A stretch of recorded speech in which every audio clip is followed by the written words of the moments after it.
Well, good morning. This is Tuesday of our second week in our readings through 1st and 2nd Timothy and Titus. And I trust that all is well with you. Today I'd like to get us started by sharing a bit of a story about a couple of fellows by the name of Fred and Charles. They were the oldest brothers of a rather large Ohio family. Rather large doesn't really say it because they were 2 of 10 children, 6 brothers and 4 sisters. Well, 6 boys and 4 sisters. And they were not unlike most young men as they entered into manhood. They were eager to find their place in the world. Their father was a blacksmith, and as such, they picked up some skills along the way. And eventually they came up with this idea. They had an uncle in Detroit, Michigan, who had a very well-established wagon carriage making business. And they decided that they would go to Detroit and they would meet up with their uncle and see if they could find a place to get their foot in on the ground floor of that industry. And sure enough, they went, and their Uncle Albert put them to work. And they kept working away. But after they had been working for just a short while, business began to drop off. And it was primarily because of the development of this thing called the horseless carriage. The automobile had been invented and was now being produced, and it was beginning to cut into their business. It just didn't seem that the carriages they built were suitable for this new invention, and they just didn't seem to have the knack for converting it over to an automobile. One day, Uncle Albert called Fred and Charles into his office. He said to them, "Boys, I don't know how long I can keep this business open. The need for carriages is shrinking, and business isn't what it used to be. Unless we can figure out some way to turn this thing around, I don't think we can survive." Stunned, Fred and Charles stood there looking at each other, speechless. And then one of them said to Uncle Albert, "Uncle Albert, well, we're not in the carriage business. We're in the transportation business.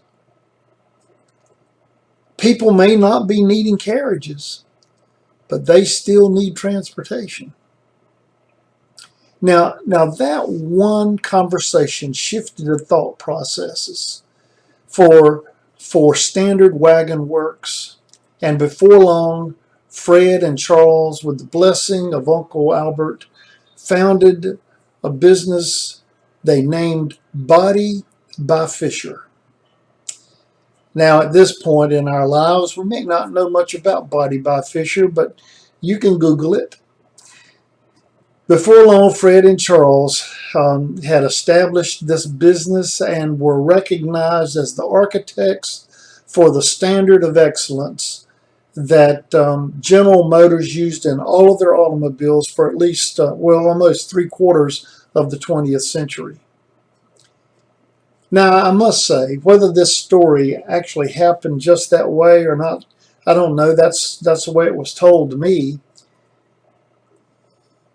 But changing from the focus on wagons, carriages, and such to transportation as automobiles is accurate. The company did make that shift. The real point of the story, you see, is about keeping one's focus on the main thing. When you've done something for such a long time and have done so a certain way, such as making wagons, it's easy to be distracted by the process and lose the purpose. Well, in today's reading, Paul reminds us of this very thing. He goes into detail and talks about the whole process of the qualities of a deacon, much the same way he did when he talked about the bishop in yesterday's reading.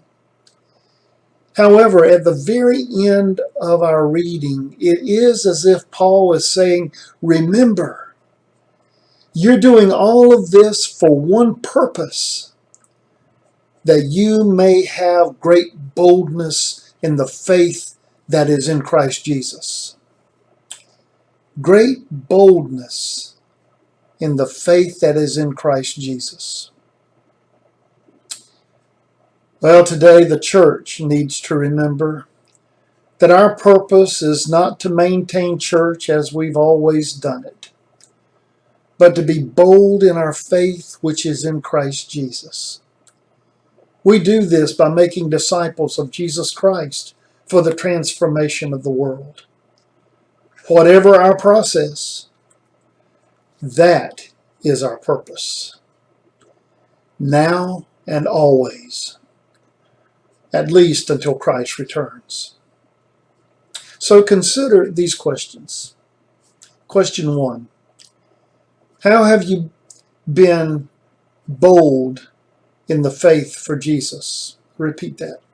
How have you been bold in the faith for Jesus? Question 2.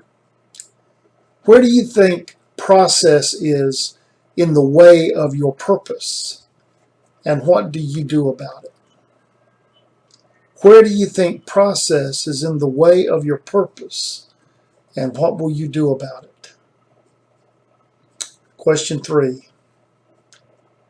How can you change your thought processes so that you may fulfill your purpose?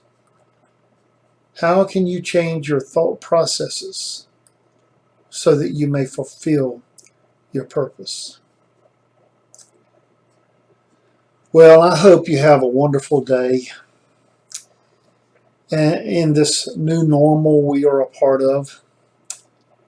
This whole process of being the church in changing times. I hope you can be a blessing.